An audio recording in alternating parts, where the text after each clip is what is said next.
Queridos irmãos, a paz do Senhor Jesus. Abra sua Bíblia em Mateus capítulo 24. Eu quero ler com vocês os versículos 1 até o versículo de número 8 de Mateus 24. Leiamos o texto de Mateus 24, versículos 1 ao 8, que diz assim: E quando Jesus ia saindo do templo, aproximaram-se dele os seus discípulos para lhe mostrarem a estrutura do templo. Jesus, porém, lhes disse: Não vedes tudo isto? Em verdade vos digo que não ficará aqui pedra sobre pedra que não seja derribada. E estando assentado no Monte das Oliveiras, chegaram-se a ele os seus discípulos, em particular, dizendo: Dize-nos quando serão essas coisas, e que sinal haverá da tua vinda e do fim do mundo? E Jesus respondendo disse-lhes: Acautelai-vos que ninguém vos engane, porque muitos irão em meu nome, dizendo: Eu sou o Cristo, e enganarão a muitos. E ouvireis de guerras e de rumores de guerras. Olhai, não vos assusteis, porque é misto que tudo isto aconteça, mas ainda não é o fim. Porque se levantará nação contra nação e reino contra reino. E haverá fomes e pestes e terremotos em vários lugares. Mas todas essas coisas são o princípio das dores. Eu posso ouvir um amém pela palavra de Deus? Amém. Glória a Deus. Meus queridos, a escatologia bíblica começa com o estudo da vinda de Jesus. Isso tratando-se do método cronológico de analisar a escatologia bíblica. A gente começa falando da vinda de Jesus porque se trata do primeiro evento que nós esperamos que aconteça dentro das coisas futuras. Porém, esse assunto, a vinda de Jesus, que é um tema escatológico, é um tema futuro, a gente analisa ele em três aspectos. Estuda-se os sinais da vinda de Jesus, estuda-se as advertências da vinda de Jesus e estuda-se também a promessa da vinda de Jesus. Esses três aspectos compõem aquilo que é a promessa da sua vinda, a afirmação de que ele virá, de que Jesus voltará. É bom dizer também que esse estudo, ele focaliza a vinda de Jesus em duas fases, sendo uma a do arrebatamento e a outra a sua manifestação em glória, que acontecerá 7 anos depois, no final da grande tribulação. O que nos interessa essa noite falar é sobre os aspectos relacionados ao arrebatamento da igreja.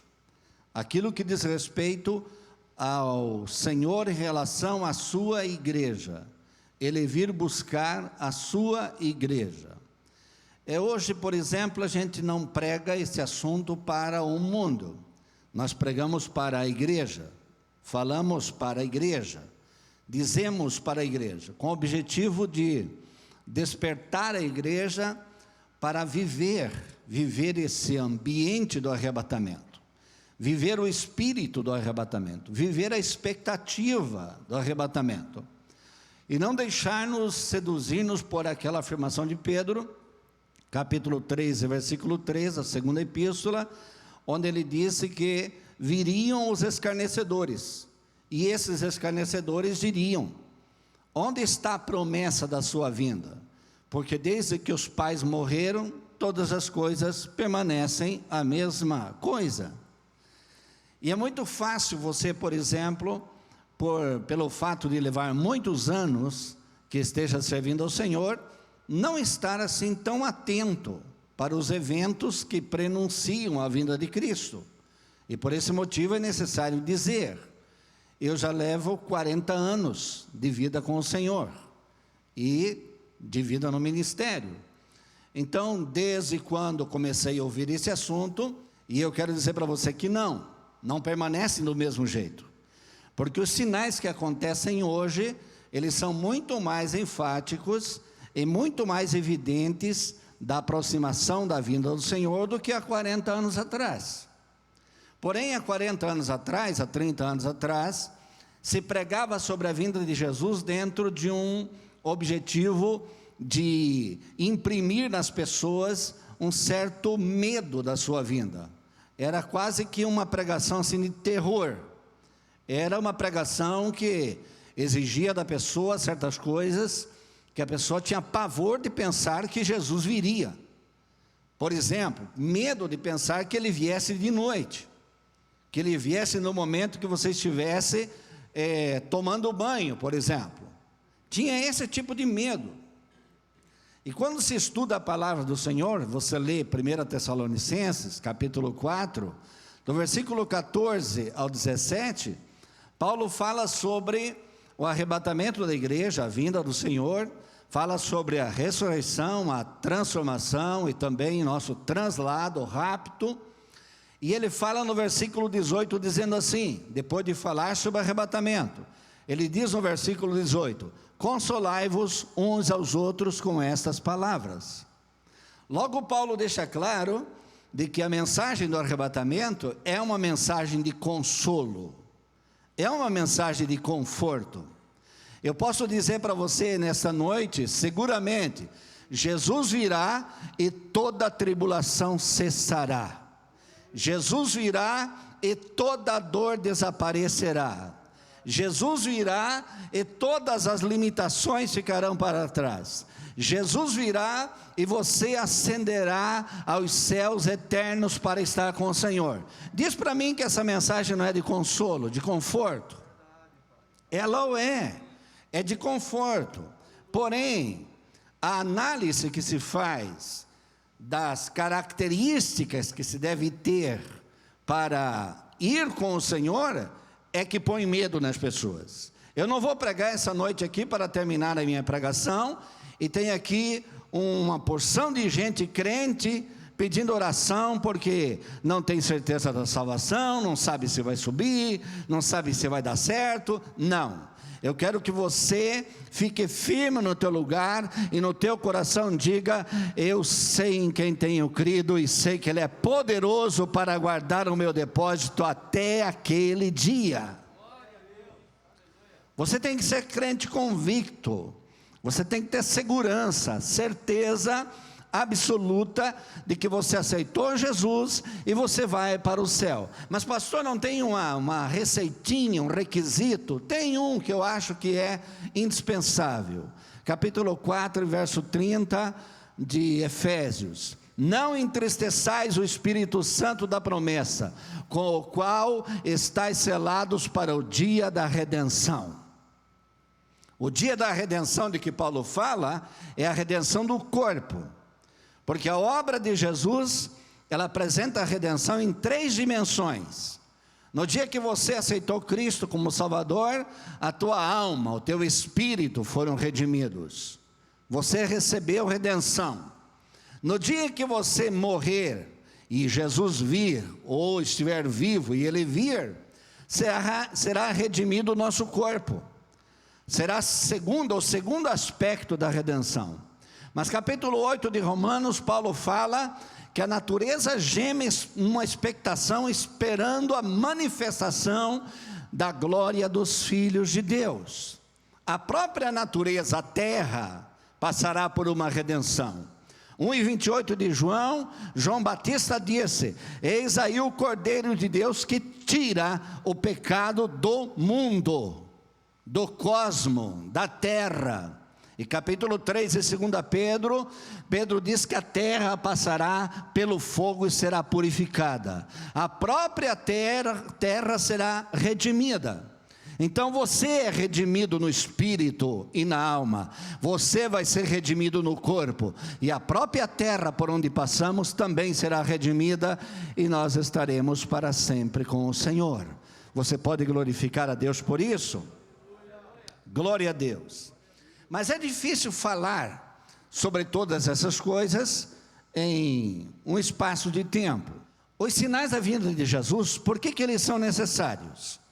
Eles são necessários porque Jesus disse em Mateus 24, 36, daquele dia e hora, ninguém sabe. Nem os anjos, nem o Filho do Homem. Quando ele disse isso, nem o Filho do Homem, falou como o Filho do Homem, como um ser humano. Mas unicamente meu Pai Então, Deus, o Pai, o Filho Jesus Cristo como Deus e o Espírito Santo sabem o dia e a hora. Se ele disse que do dia e da hora ninguém sabe, é porque existe um dia e existe uma hora. Existe um dia no calendário de Deus e existe uma hora no cronômetro de Deus. Quando chegar o dia e a hora do arrebatamento, Jesus virá e ele levará a sua igreja para com ele. Não haverá coisa nenhuma que possa impedir de Jesus vir. Mas eu quero dizer para você, o demônio mais fraquinho que possa existir no inferno pode atrapalhar a tua ida se você não vigiar. Você tem que ter cuidado. Mas quando ele se levantar para vir, ele vem e ninguém impede a sua vinda. Ele literalmente virá pelo seu povo. Ele virá pela sua noiva, a igreja. Acontece que, porque não sabemos nem o dia nem a hora, ele deixou sinais. E os sinais que ele deixou para nós entender a aproximação deste evento. Por que ele deixou sinais para entender a aproximação? Porque existe um só arrebatamento, não tem dois, não tem segunda chance, não tem espere um pouco, não tem vou depois, é uma só. Se você perder o ônibus, tu pega outro. Se perder o trem, pega outro, navio, avião, enfim, você arruma um jeito de ir. Perdeu o arrebatamento? Perdeu o arrebatamento. Perdeu o arrebatamento? Tem a grande tribulação pela frente. Perdeu o arrebatamento com Cristo? Tem o anticristo para você enfrentar. E eu não te aconselho a pensar que pelo fato de que a Bíblia ensina que haverá salvação na grande tribulação, eu não te aconselho a ficar aqui na expectativa de que será salvo na grande tribulação. Se você não conseguir ser salvo com a grandeza de graça que tem hoje, imagina que você vai enfrentar a grande tribulação. Você não vai resistir. Vai ter que selar a tua fé com o teu próprio sangue. Será salvo pelo Senhor e pelo seu Espírito, mas o teu sangue vai ter que selar a tua fé. E eu quero dizer para você hoje o sangue de Jesus sela a tua fé. Hoje Jesus sela a tua fé.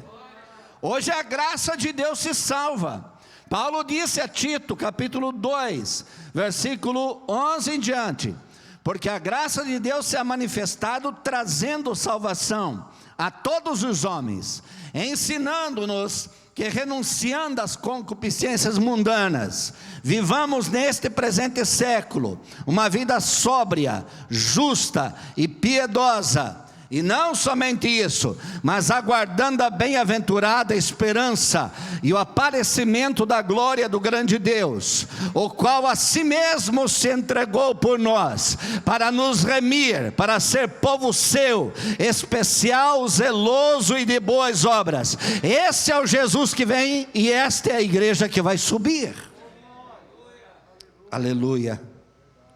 Ele está aqui nessa noite para falar conosco, para tocar o nosso coração. Mas antes de citar para você alguns sinais, que os sinais acontecem em 3 dimensões: Israel, no mundo e na igreja.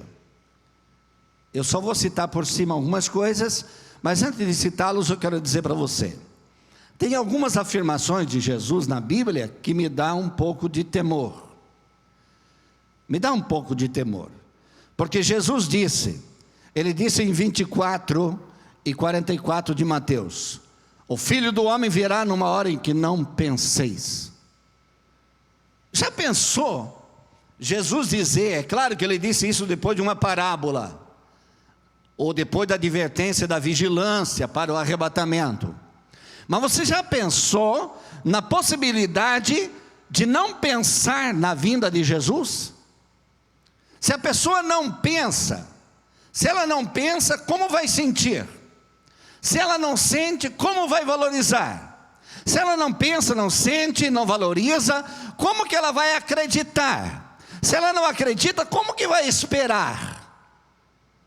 Dá medo de ouvir essas palavras, mas foi Jesus quem disse.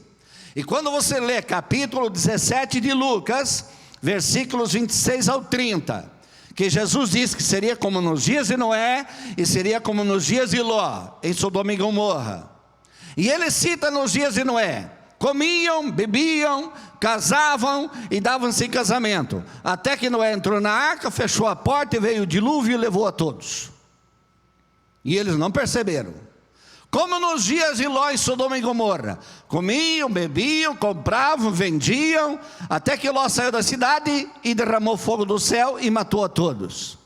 Aí eu pergunto para você: se fosse eu ou você que fôssemos falar desse período antediluviano ou dos Sodoma e Gomorra, Jesus falou de coisas básicas como comer, beber, comprar, vender, casar, negociar, trocar. Ele falou de coisas naturais da vida. Mas era só isso que aquele povo fazia? Era um assassino, ladrão, idólatra, prostitutos. Eles eram pederastas, corrompidos. Era tudo que não prestava. Eles eram uma raça de gente podre moralmente. E Jesus não falou nada disso. Isso é que é interessante. Ele não falou nada disso. Ele não disse nenhuma coisa dessas coisas que, se fosse eu, diria. Ele só falou daquelas coisas que são comuns à vida. Sabe o que é que Jesus está dizendo? Sabe qual é a mensagem que Jesus está dizendo com isso? A que o Espírito Santo quer fazer calar no nosso coração essa noite é a seguinte: Jesus estava dizendo, eles estavam distraídos,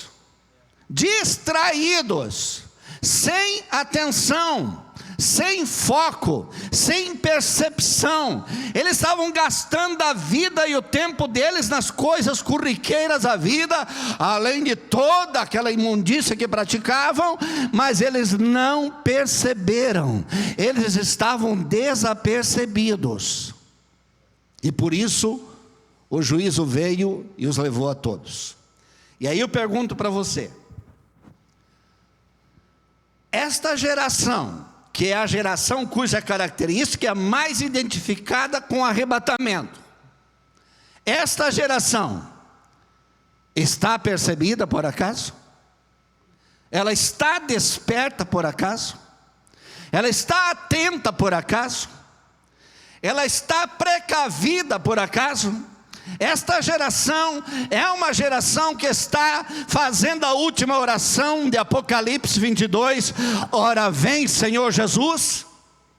Esta geração porventura é a geração que sob provações mostra ser digna da coroa que Ele mesmo dará a cada um naquele dia?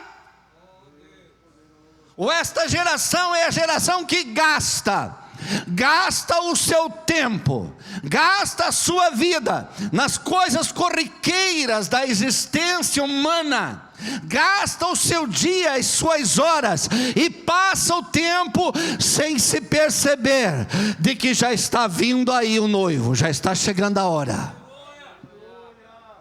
A parábola das virgens e dos talentos não é profecia e nem doutrina, é ilustração e advertência. A das virgens ilustra a vinda de Jesus e adverte para que você tenha azeite na lamparina. Essa é a advertência. A dos talentos ilustra a capacitação que Deus concede a cada um para o trabalho, e adverte do erro que não se deve cometer, de eximir-se de exercer os dons que Deus lhe concede. Os dons que Deus dá, seja 1, 2 ou 5, seja grande ou pequeno, seja de aparência ou sem aparência, porque tem gente que pensa que pode escolher.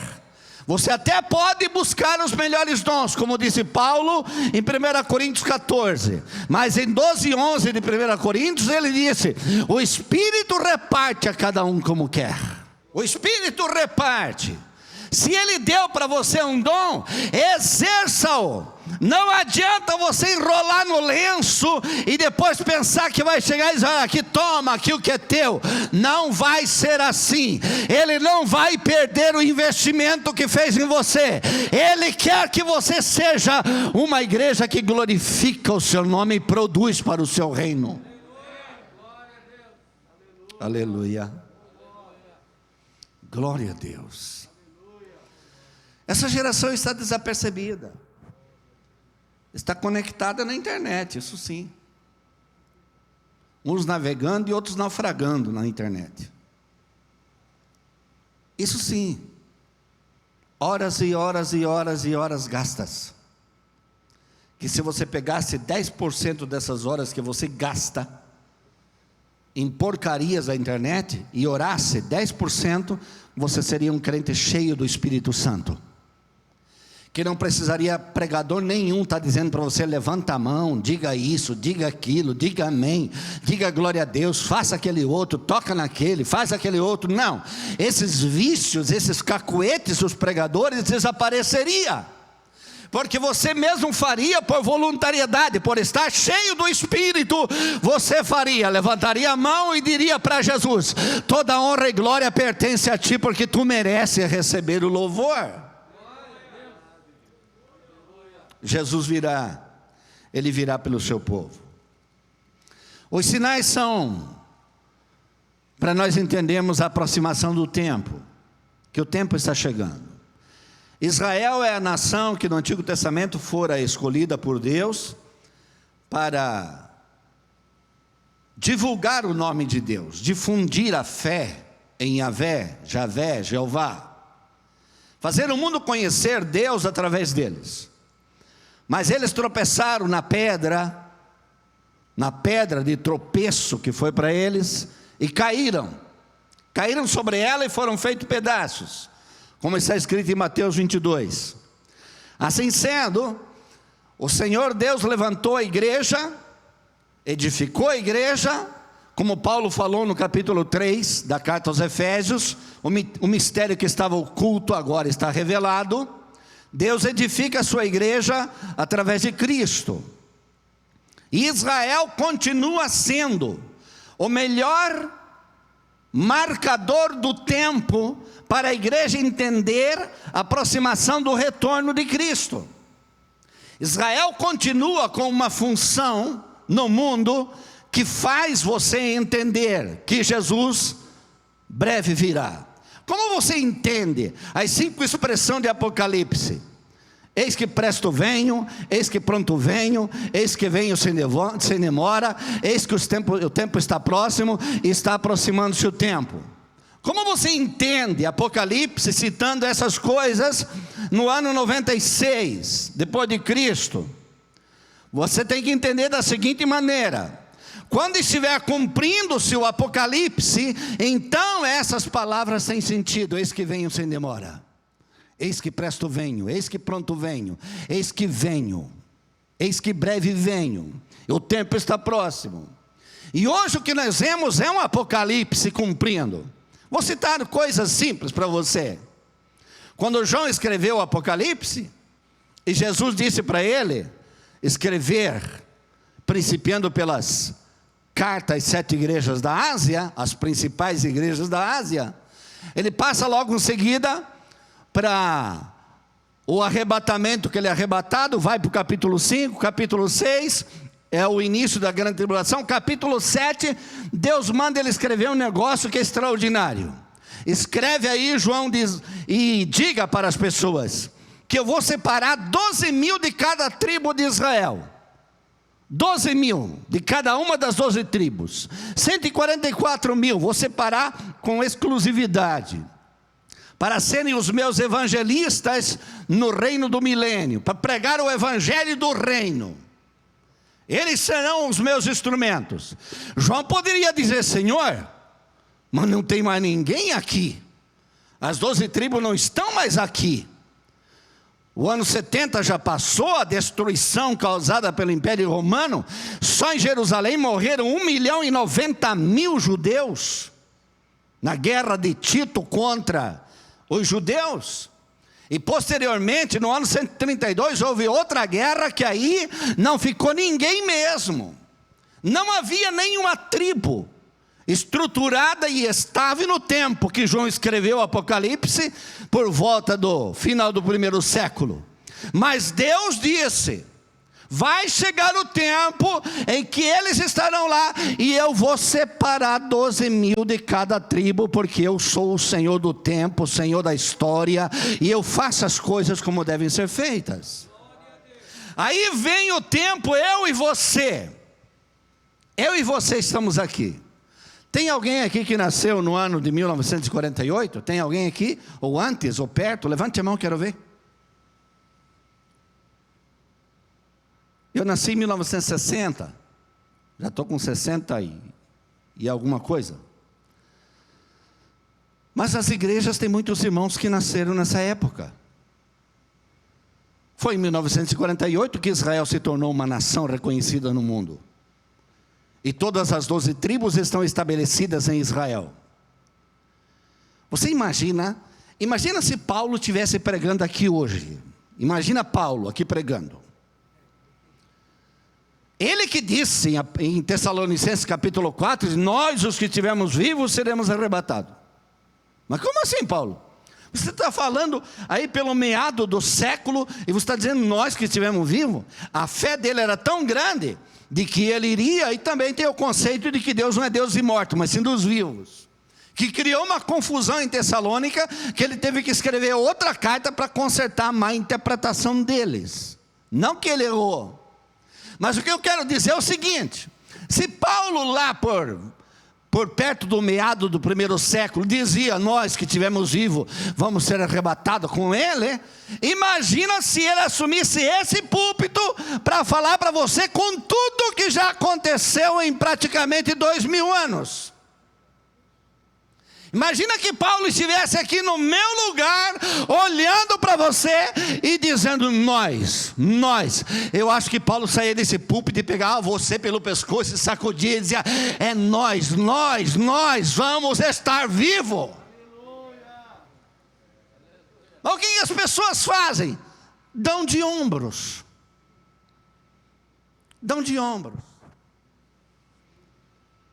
E Satanás conseguiu imprimir um conceito. Ele não vem mais. Quando eu estava como missionário no Chile, apareceu um teólogo lá, porque nem todo teólogo é crente. Tem uns que são bem endemoniados mesmo. São possuídos. Porque teólogo, se é crente, trabalha na unção do Espírito. Mas se não é crente, trabalha só com a letra, né? É a letra que mata e aquela ciência que incha. As duas coisas ruins. E apareceu um desses infelizes por lá, ensinando ao povo, e ensinando numa igreja, que ela tem 4 milhões de membros, a igreja pentecostal do Chile, que é uma poderosa igreja, 4 milhões de membros num país que tem 15 milhões de habitantes, imagina. E ele foi ensinar nessa igreja, e a igreja estava tão desprovida, e tão desapercebida, e tão desatenta, e tão despreparada, a começar pelo ministério, que esse indivíduo foi ensinar que a doutrina do arrebatamento da igreja, ela é lendária e mitológica, que os apóstolos criaram uma lenda, um mito, para ajudar os crentes da igreja primitiva a enfrentar as tribulações, as lutas das perseguições imperiais, que começaram no ano 66 depois de Cristo. E que para eles terem força para superar aquilo, então os apóstolos inventaram a volta de Jesus. Eu fiquei com tanta raiva daquele indivíduo, que daí fui para a minha igreja, comparado àquela tremenda igreja, a minha igreja tinha 110 pessoas. A igreja que eu assumi com 2, um ano depois tinha 110. Eu fui naquela noite, eu preguei sobre o arrebatamento da igreja, para proteger o meu rebanho, proteger a minha igreja, mas lamentando aquela multidão de gente ouvindo aquela baboseira e acreditando naquilo. Pois eu quero dizer para você, tem 1845 versículos na Bíblia que dizem que Jesus Cristo vem, Ele vem para arrebatar a sua igreja. 1845 versículos. Só no Novo Testamento tem 318. A quantidade de versículo que tem no Novo Testamento, a cada 2 versículos pode colocar um sobre a vinda de Jesus, que preenche todo o Novo Testamento. Eu preguei naquela noite, o povo vibrou, mas tinha uma multidão de pessoas, de milhares, sendo enganados. E daí eu disse para os irmãos o que eu vou dizer para vocês. João 14 e verso 1. Não se turbe o vosso coração. Credes em Deus, crede também em mim. Se não fosse assim, eu vos teria dito, vou preparar-vos lugar. E se eu for e vos preparar lugar, eu mesmo virei outra vez e vos levarei para mim mesmo, para que onde eu estiver, estejais vós também. Se porventura não existisse nenhum outro texto, existisse só esse, para mim bastaria. Porque Jesus que falou tem autoridade e João que falou também tem autoridade. Mas tem milhares, tem centenas. Jesus está vindo pelo seu povo. Israel é hoje o demarcador mais acentuado. Está lá. É claro que eles começaram a voltar para a sua terra. A restauração de Israel obedece 4 itens: a restauração demográfica, a restauração nacional, a restauração espiritual e a restauração territorial. Então já aconteceram alguns processos restauratórios. A restauração demográfica começou no ano de 1823 com o movimento sionista, que eles começaram a regressar para a sua terra, começaram a voltar. E aí em 1948 foram, pela ONU, considerado uma nação entre as nações. Pelo voto de um brasileiro, Oswaldo Aranha, gaúcho, daqui do Rio Grande do Sul.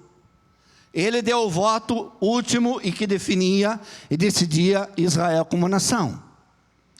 Acontece que esse processo de voltar e ser reconstituído ou considerado nação, Ezequiel viu isso no capítulo 37 do seu livro, no Vale de Ossos Secos. A primeira profecia de Ezequiel foi aquela que dizia: ossos secos, ouvi a palavra do Senhor. E todos os ossos começaram a correr e se juntar um osso ao seu osso, cada um no seu. Isso falou do movimento sionista, voltando para sua terra. E daí foi a segunda profecia: ouvi a palavra do Senhor. E ele profetiza de novo e começa a crescer nervos, tendões, tecido e pele, e se torna um corpo. Isso fala da reconstituição, o reconhecimento de Israel como uma nação. Isso aconteceu em 1948. E a terceira profecia, que não se cumpriu ainda, ele disse: Espírito sopra dos 4 ventos sobre estes para que vivam. E se levantou um grande exército. Essa não se cumpriu, porque ela vai se cumprir só depois que a igreja for arrebatada. Zacarias capítulo 12, verso 10. Quando Jesus vier, no final da grande tribulação, para livrar Israel da destruição total, pelo ataque das nações confederadas, Jesus vem e derramará o espírito de graça e de súplica, e eles chorarão como quem chora pelo unigênito. E está escrito no capítulo 13 de Zacarias, que eles olharão para ele e verão as suas feridas e dirão: que feridas são essas que tu tens? E ele responderá: são as feridas com que fui ferido na casa dos meus amigos. E eles entenderão que ele é o Messias. Acontecerá um evento extraordinário. E a restauração territorial vai acontecer só no milênio, para cumprir a promessa de Deus, capítulo 15 de Gênesis, onde eles vão receber toda a herança que Deus disse, desde Dan até Berseba, desde o deserto até o Mar Grande. Vão receber toda a herança. Hoje está lá a faixa de Gaza, que é uma guerra constante, mas isso tudo vai acabar. Acontece o seguinte: que quando Jesus vier nas nuvens e descer na terra, na manifestação em glória, conforme o capítulo 19 de Apocalipse, ele toca com os pés no Monte das Oliveiras, e o monte se abre no meio. E o monte se abre no meio, e eles escapam pelo vale dos meus montes, diz o Senhor. E aí vai acontecer uma coisa que alguns intérpretes e alguns pastores estão se equivocando, porque vocês sabem que ao redor do Mar Morto, no lado de Israel, estão surgindo os bolanes, os poços de água potável. Estão surgindo. Tem poços de 40 metros de diâmetro por 7 metros de profundidade com peixes, onde era o Mar Morto. Porque o Mar Morto nos últimos 35 anos já recuou mais de 40 metros. E está recuando 1 metro por ano. É a mesma coisa que dizer que o Mar Morto está morrendo. É um meio redundante, né? Mas ele está desaparecendo. O Mar Morto já é 2 lagoas. Já tem uma divisão de terra no meio. Se você acessar o Google Maps, você vê lá tem 2 lagoas separadas uma da outra. O Mar Morto está diminuindo. E alguns pastores e alguns teólogos meio desavisados, eles dizem que essa é a profecia do capítulo 47 de Ezequiel, das águas que vão sarar. As águas saradoras, que vão sarar o Mar Morto e sarar o Mar Mediterrâneo. E na verdade não é essa a profecia que está se cumprindo. É a profecia de 32:15 de Isaías, 31:5 de Isaías, capítulo 14, verso 8 de Zacarias, do reflorescimento. O reflorescimento do deserto. Porque onde não havia nada, hoje tem bosques com árvores de 5 metros de altura. O deserto está reflorescendo. Tal como Deus disse. Porque as águas saradoras que saem do lado do santuário, do lado direito, e descem para o Mar Morto, elas vão acontecer somente no início do milênio. No início do milênio. Porque o Senhor diz na sua palavra que ali haverá um vale chamado Vale de Josafá, que não existe na geografia o Vale de Josafá, mas vai existir quando o Monte das Oliveiras se abrir, porque é Jerusalém, o Monte das Oliveiras e a ponta do Mar Morto. Ele vai se abrir no meio para que as águas passem, porque a palavra de Deus vai se cumprir. Mas está se cumprindo o que então? Está se cumprindo o reflorescimento do deserto. Com isso Jesus diz para nós, Ele está voltando. Ele está escrevendo nas paredes estucadas do universo, está chegando a minha hora. Está chegando a minha hora. Os sinais da vinda de Jesus em Israel são enfáticos. No ano de 2015... eles começaram a treinar levitas para trabalhar na administração do templo que vai ser construído em Jerusalém. Vai ser construído em Jerusalém, onde hoje é a Mesquita de Omar.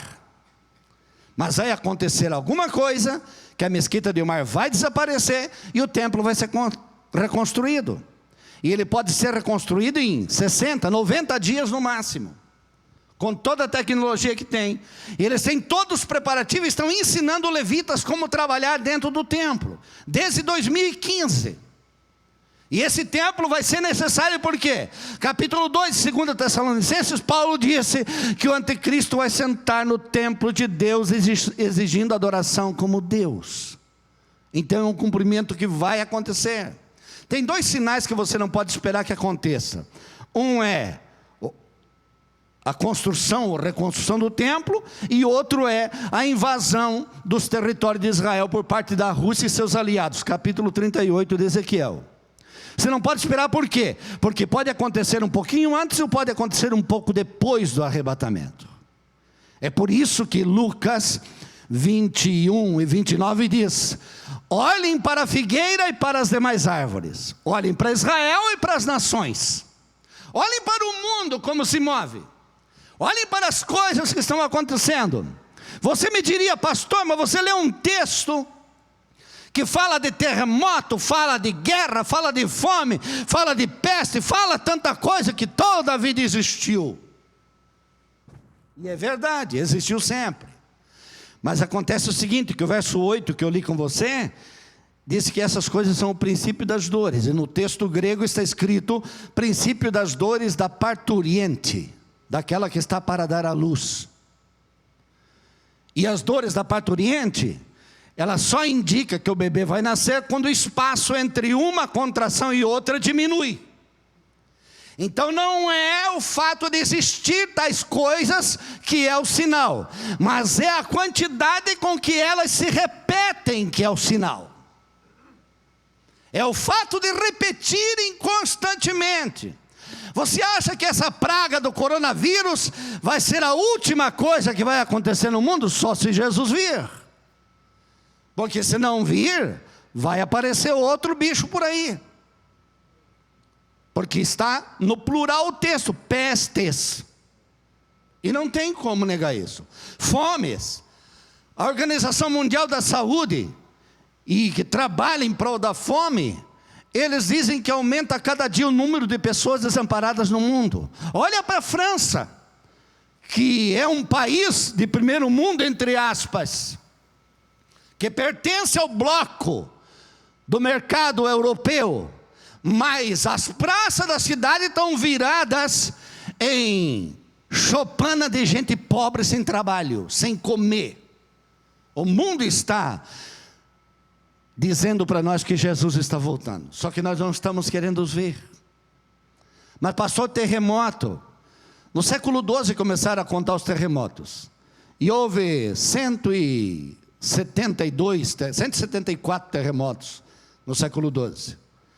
Mas no século XVI já houve quase 300. No século XX houve mais de 6.000. Na primeira década do século XXI, 2000 a 2010, mais de 1 milhão de terremotos na Terra. 1 milhão, eu estou dizendo para você, mais de 1 milhão. Será que isso não diz nada para mim e para você?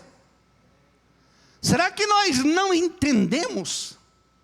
Será que nós não prestamos atenção para olhar para essas coisas e entender? Os sinais são para ser visto, interpretado e entendidos. Os sinais estão aí na frente dos teus olhos, estão diante de nós. As advertências, elas são para você não ser enganado. Acautelai-vos para que ninguém vos engane. Não seja uma ovelha torpe. Seja ovelha só em relação ao teu irmão, mas em relação a Deus seja águia, em relação ao inimigo seja leão. Não seja torpe, que se deixa levar por qualquer coisa. Não, em nome de Jesus, não. Você precisa despertar, e a promessa da sua vinda é a segurança de que Ele vem. Capítulo 4 de 2 Timóteo, versículo 7 em diante, Paulo disse: combati o bom combate, acabei a carreira e guardei a fé. E desde agora me espera a coroa da justiça, a qual o justo juiz me dará, não somente a mim, mas a todos quanto amam a sua vinda. Amam a sua vinda. Amam a sua vinda. Amar a vinda do Senhor. Uma pessoa que você ama, você quer o quê? Estar com ela, ver ela, conversar com ela, compartilhar com ela. Você ama. Você tem que amar a vinda do Senhor. Você tem que pensar, sentir, vibrar. Você precisa vibrar quando menciona o nome de Jesus, e principalmente quando menciona o nome de Jesus voltando pela sua igreja. Você precisa vibrar. O teu coração e o teu espírito precisam vibrar diante do Senhor.